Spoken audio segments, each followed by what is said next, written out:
Hey, what's going on, you guys? BringYourFriends here. Today, I'm making a video about Guild Wars 2 because of the fact that I was given the opportunity by John Peters after the PAX tournament to go around and ask the community a bunch of things that everybody would want changed about the game. So, I'm given a pretty good chance to try and balance the game when it comes to, I guess, PvP as a whole because it's kind of looking pretty dire. So first off, before I go into anything, thank you for everyone for putting up with me, especially when I had a lot of questions to ask about the game in general, and giving me your thoughts about what you think should be changed. So, on that note, thank you for your time and patience. Secondly, um, don't take your anger out on me if you don't like the ideas. I'm just the messenger. I came up with only like a couple ideas overall when it came about the game and what should be changed.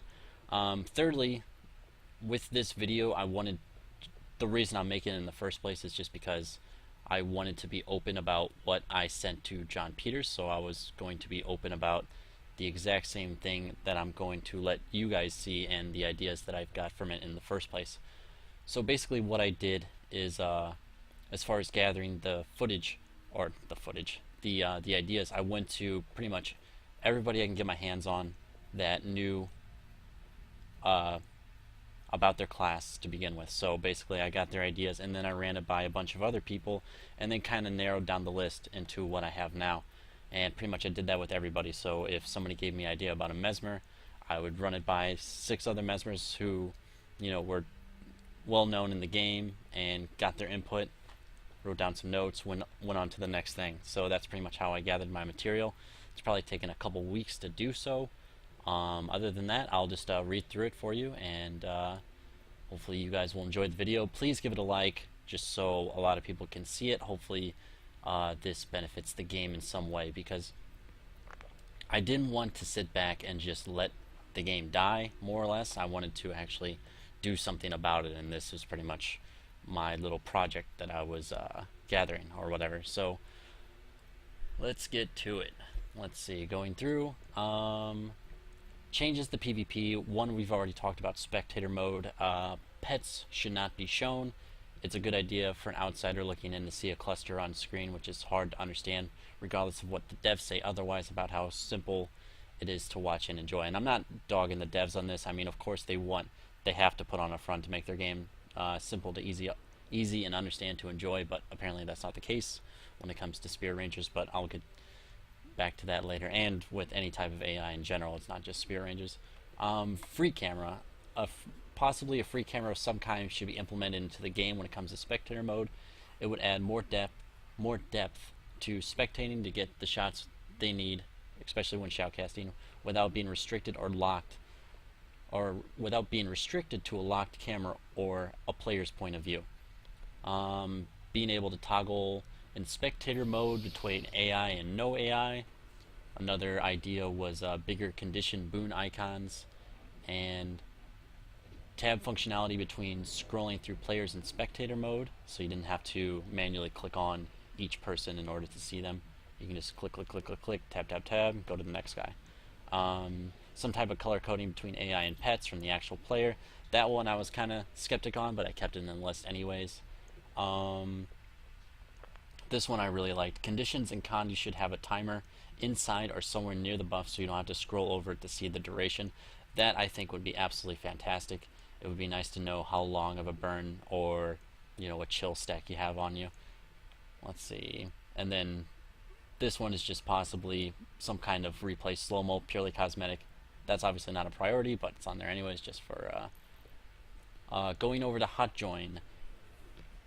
Add a queue time so you can actually play on the same team as your friends. Now this one has been like extremely important to me, especially for like new players that are coming into the game, just because of the fact that like, oh, let's play some PvP. You go into the mist, you get your sigils and all this crap, and then you go into the Hotjoin, and it's actually an effort to be on the same team as your friend. Like, people aren't really going to respect that very much. They want to be on the same team as your friend. I know I've gotten a lot of backlash on this, like, oh, well, haha, it's good to kill your friend, but it is. But you should still have the choice of whether or not you want to play on the same team as your friend. And I would bet you my lunch money that people would be willing to wait in order to guarantee themselves on the same team as their friend, even when playing something as ridiculous as Hotjoin to begin with.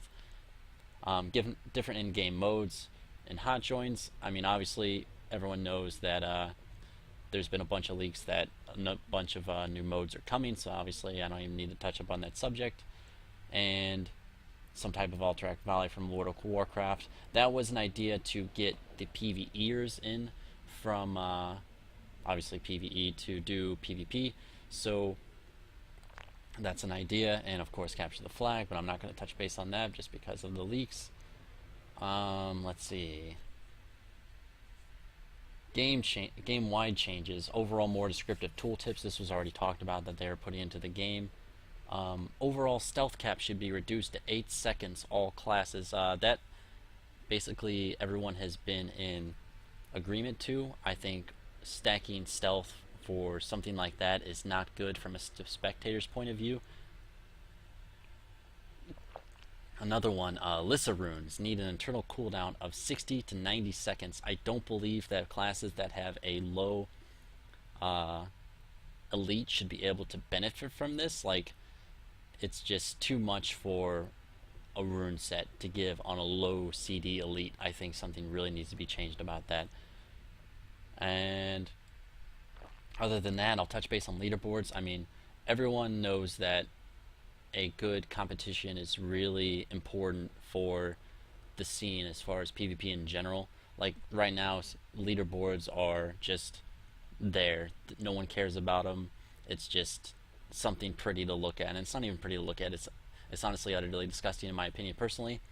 But as far as team queue, like, make it to where it's a team. Like, you make a team name and you go with it. Like, there is no, it's right now the team queue is just team queue with individualized rankings, and it shouldn't be that way. Like, you have to have 5 people on a team to be considered one team, and then the entire team fluctuates, not just the one person. So I think that's a really bad idea. Just make it to where you have 5 people, they all go on a team, and then sure, they can all have their individual ratings as well, but that isn't as important as the team rating itself. So I mean, I think that would be a huge change. Decay is obviously a problem. Alternate accounts are obviously a problem that needs to be tampered with in some way, and the same thing with solo queue. I mean, just find a way around alternate accounts and decay, and you really shouldn't have a problem. One should take care of the other, just hitting 2 birds with 1 stone. Now getting into each class, I'm just going to read what I have from the bottom down. Mesmer. Reverse the greatsword auto attack mechanic for Mesmer. The closer you are, the more damage you deal. Risk versus reward. So basically, greatsword run right now, as you all know, it does a lot of damage when you're far away, does very little damage when you're close. I honestly agree with this. It's a great idea. I wouldn't mind seeing this implemented in the game as well. As far as for Scepter, speed up the projectile speed of auto attack of Scepter 1. I think everybody would be in agreement for that. Scepter really does need a lot of work. Stacking bleed on every 3rd successful hit. Now that is, successful hit is very specific, and I'll touch base on that in a little bit. Basically with successful hit and not a 3rd hit, just because like right now on Scepter you generate a clone on every 3rd hit. On the 3rd hit you have only 1 opportunity to generate the clone. If they block or if they dodge, you won't get the clone. So I think on every the changes that I would want to see implemented is on every 3rd successful hit you would get a bleed and you'd get a clone. So that would probably be the most balanced for me. And for Scepter 2, I had a really and this was my radical idea, just because with Scepter 2 everybody knows that if you're in a mid fight and you know you're hitting Scepter 2, the chances of getting the torment off on the person that you wanted to get off is next to impossible. So my idea was, if you were to hit Scepter 2 and you have a person targeted, if the person targeted were to hit you while you were blocking, then you would get the torment off on that person, only if they were to hit you. So it would be dependent on targeting. So therefore it would actually be some sort of risk versus reward, because if you were to block and the person you have targeting doesn't hit you, then you get nothing. So I think that's very much risk versus reward for me. I would honestly be fine with that. And if that were to go into a place, I would just leave Scepter 3 the way it was and just be on with our day. The only other thing I have for Mesmer that on the notes that I've gathered was better access to swiftness. I don't believe that Mesmers should have, or I don't believe that Mesmers should have to be forced to run Focus 4, or yeah, in order to gain swiftness. Yeah, so I just think that's a little silly, or just relying on Alyssa proc on a heal or something like that, you know? Alright, Guardian. Going over to Guardian, that's all I had for Mesmer. Unscathed Contender. There needs to be a priority blocking system applies for all classes, to where Aegis is the last thing to be absorbed. Example, if you were to be blocking with another ability on a weapon set first, that should absorb the block before the Aegis buff were to be in question as far as absorbing the block. So pretty much it's just, you shouldn't have two things taken away from you for doing one thing. Like, it should have, you know, the utility should be what's first as far as what's in priority, and then the Aegis on the person. Signet of Mercy, the cast time is way too long, possibly making it a 3-second cast. Healing Breeze, 1.5 second cast with a 35-second recharge. And the last thing I had for Guardian was Kindled Zeal. Either the effects should be stronger or moved in a lower tier in the same tier. Worst case scenario should be removed from the game and replaced with a different trait. And for those of you who do not know what Kindled Zeal is, it is that gives you condition damage. But as most of you know, Guardians don't really have too much of many conditions to work with, so it's kind of a useless trait. So I can kind of see why they would want it removed and just replaced with something else that might be possibly more viable overall. Necromancer. Color coding the AoE perma-ground animations on staff. This would add some sort of counterplay, if any, depending on the, you know, like staff 1 would be blue, staff 2 would be green, staff 3 would be orange, or something like that.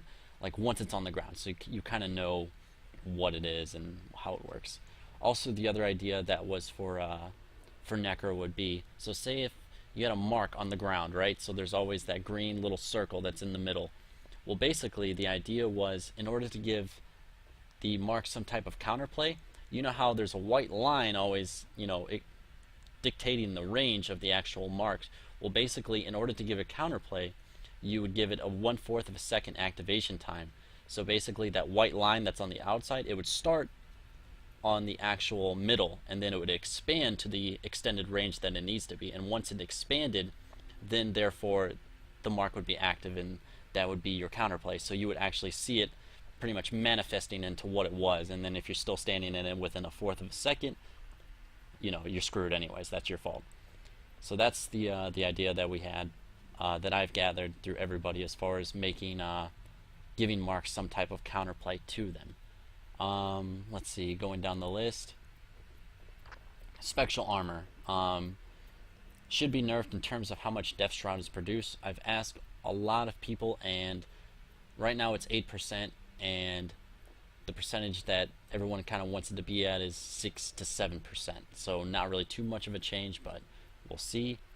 Revert Doomshroud 3 Fear back to its original time, which is 1 second. Let's see. Signet of Spite. Weakness on it possibly needs to be reduced. And then further down the list on minions, have them scale to player stats to make it more appealing in the meta, possibly changing the minion effects as well.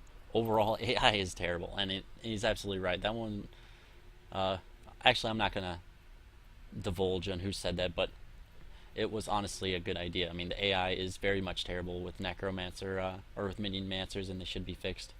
Bone Minion. If you have a target and explode the minion, they should run to the target like a Mesmer clone was shattered, and obviously they don't do that right now, so it's pretty much just a waste.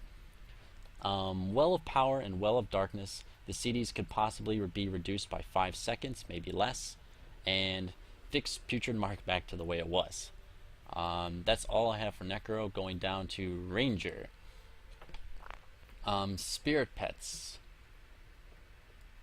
Let's see. Oh, in addition to spirits move with you, after you summon, you get a halt ability. After the halt ability, you get the active ability. And then after he uses the active ability, then he follows the ranger again. In quotations, he won't be able to use the halt ability until the CD is up. There needs to be some type of halt cooldown before the pets can move with you again, possibly 5 seconds, somewhere around there. Basically, the idea was hitting two birds with one stone, because basically with ranger pets, it's just, as I said before, my famous quote is the petting zoo on screen. So by doing this, you lock the pets, and then once you lock them, you actually get, and then you have access to all of their abilities. So you're doing a few things. One, it's spectator, it's not as much clutter, it's easier to target, it's easier to see, and it's easier to deal with. So I mean, it's not just cluster of crap all over the screen. It's just, you know, something a little bit more pleasing to the eye and adds a little bit of counterplay to it, and adds a little bit of intelligence to it as well, if you ask me. Let's see. Ranger. Sword 1. Sword 1 attack chain needs to be able to be cancelled in some manner while casting. Let's see.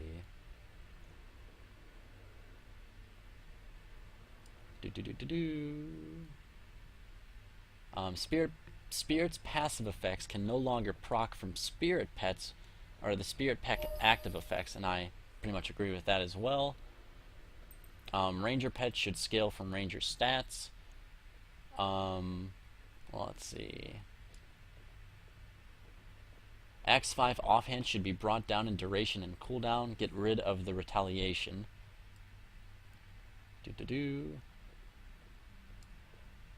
Pets actives can be controlled by the ranger, all of them.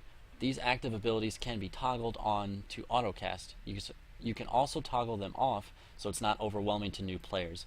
If you choose to do this manually, there should be some sort of extra cost to do so. So that is pretty much it's a radical idea, but if they can somehow get that into the game, that would add a lot of functionality to Rangers. So we will see where that idea goes. First stun to go to your pet does not work with Basilisk Venom. And the only other thoughts for Ranger that I have collected is reduce the hitbox of small spirits to mitigate targeting trouble, and increase the hitbox of Spirit and Nature of Elite for easier targeting. I do agree with the reduced hitbox of small spirits just because barely anybody targets them, but I don't personally have too much of a hard time hitting or targeting the Spirit of Nature. So, but that's just me personally, but that's what I've gathered. Alright, moving on. Elementalist. Something to buff conjured weapons. I won't go into detail on that just because it sounds like from the next patch that you guys are already implementing that anyway, so I will just kind of take that off the list, more or less. Armor of Earth changed to 60 seconds. Reduced, let's see, lower the damage of Lightning Strike and Electric Discharge by 10%. Make Dust Devil instant cast. Revert Signet heal changes. And then consider reducing damage of Arcane Wave and Arcane Blast by possibly 20%. You can play around with the percentage and giving them the traits of Elemental Surge while replacing the trait Elemental Surge with the trait to reduce the elite cooldown by 20%. The only other things I have for Elementalist is also reduce the base attunement CD by 1 second. And I think that's it. Yeah, that's it for Ellie. Going on to Warrior. A more telegraphed Skullcrack. Fixed Paralyzation Sigil, just because that is obviously very much involved with the Warrior Stunlock build. And the next one, lower the amount of healing by Signet of Healing by some degree, just because it's I personally think it's out of control, and that was like the general consensus of everyone I asked about Warrior. Also with Berserker Stance, fix the ability to physically match the tooltip. So basically what the idea was to balance out Berserker Stance is condition duration, and the same thing applies for automated response for Engineer as well. So more or less, if you look at my character, I have 20% condition duration. So more or less, if a warrior were to pop Berserker Stance, only people that had plus a percentage to condition duration would be able to put condies on them. So technically, my condies would only have 20% of a duration, but they would still be penetrating through. So honestly, they wouldn't really be doing much damage at all, but it would be something. Like, you would have to, you know, do that in order to have your condy stick at all. I mean, if you don't, then you're still technically immune. It actually physically matches the tooltip of what it said it should do, and that's a beautiful idea, I think, in my opinion. Let's see. Next, you can double use the same adrenaline pool. Should be fixed in some way, and I agree with that as well. Very cheesy. Yeah. All right, going to the next class, which is Thief. Pistol auto attack needs some sort of damage boost. Number 2 pistol needs a rehaul, and Cloak and Dagger aftercast needs reduced and damage slightly buffed. Let's see. Flanking Strike and Larcenous Strike could use a 10 to possibly 15% damage nerf. Make it to have to land Flanking Strike first in order to even have Larcenous Strike available to you. I absolutely agree with that. That was the overall opinion of everybody I've ever asked about Flanking Strike and Larcenous Strike. Shadow Trap. Now, a lot of people are really going to hate me for this, just for even saying it to begin with, but this was the overall, like, hands down, everybody wanted this as well. Remove the active ability. Only trap in the game that doesn't act like a trap, or make it to where, yeah, so I mean, Shadow Trap, you place it, there's no counterplay to it. People play Shadow Trap the way it's honestly not even supposed to be played. Like, you shouldn't have the ability to teleport back to a trap. Like, it's a trap. Like, you should have to run over the trap to activate it, and then you go back. Like, you shouldn't be just instantly rewarded for just throwing down a trap where it's not going to get run over. You might as well not even name it Shadow Trap at that point. You might as well just name it Shadow Portal, because it's a fucking portal. Like, you just use it when you want at your leisure, and that's not a trap. Like, I'm sorry. Let's see. Increase the initiative price, or Infiltrator's Return. Increase initiative price from 3 to 4, or from 3 to 4. Reduce range to 900. Larcenous Strike. Increase initiative to 3 to 4, or require Flanking Strike to land to be able to hit Larcenous. Yeah, I already talked about that. I'm sorry. And then the last one, Infiltrator Strike. You should physically have to see the target in order to teleport to them. No class should be able to teleport through walls just because their team puts a mark on the focused fire target prior to using this skill. It's absurd, and I absolutely agree with that. Like, no no skill should be more useful just because your team is using call targeting. That's absolutely atrocious. Like, oh, I've targeted someone, I should just go through a wall because my team has done the work for me. I'm like, no, that's retarded. I'm sorry. It's yeah, that's not balanced in my opinion at all. Let's see, I think Engineer is the last one. Yep. Engineer. Elixir R. Lower the amount in which it reses for, and have the res amount the same regardless of where you are in the circle. Make instacast. And then automated response, we've already talked about that. Have it physically match the tooltip, so the only way you are only going to put connies on somebody with automated response is if you have plus to condition duration. So for example, if I have 20% condition duration, it's obviously going to be up 20% of its normal intended time. So it's not going to be ticking for much, but it's something. Toolkit needs a shorter cast time. Slick Shoes could possibly use a lower cooldown. Also with Slick Shoes, should actually give double speed because it does not give double speed at this point in time. Give some sort of incentive for people to not use two kits. Going down the list, Elixir U changed the entire skill completely. I've never seen really much NGs run that at all, so I guess just some way to make it viable. I'm sorry I couldn't give any suggestions on how we can make it viable for you. This one was let's see. Motor is pretty underwhelming. Turrets. Make them last a short amount of time and then explode after the duration. So basically, just something to possibly give turrets a uphaul. And then there's a damage tax on main hand weapons. They are crappy by design. Give them a melee set that they can actually use with melee, obviously. That one I still wanted to talk about just because ArenaNet literally said that there's new weapon sets coming and new abilities coming, so I was kind of iffy on that, and yeah, that's pretty much the list in general. Hopefully you guys please let me know your comments down below, just because anything that we gather can still be sent to the devs. I mean, I will pretty much be sending you exactly what I've said to the developers. Hopefully you guys don't hate me forever. Hopefully they're good ideas.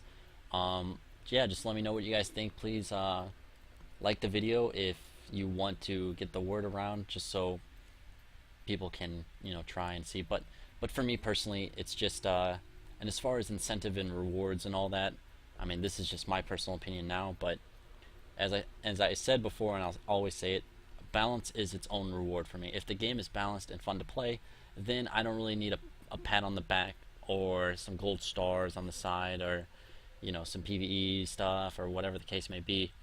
If it's fun and competitive, people will come regardless of what you do. Like, I mean, I'm sure you'll add new game modes in the future, and I thank God for that, because Conquest is great and all, like, it's a great idea, but like, some people just need new shit to do. It's just taxing. So, but yeah, my channel name is BringYourFriends. My name is Countless in game if you want to contact me, and also tell me your thoughts as well if you didn't want to leave a comment on the YouTube channel to begin with. And yeah, hopefully you guys enjoyed the video. I spent a few weeks gathering this, as I said, so I didn't want to release it until I thought it was ready, or as ready as it ever was going to be. So, and again, thank you for everyone for giving me your ideas and thoughts. And yeah, I'll talk to you guys later. See ya.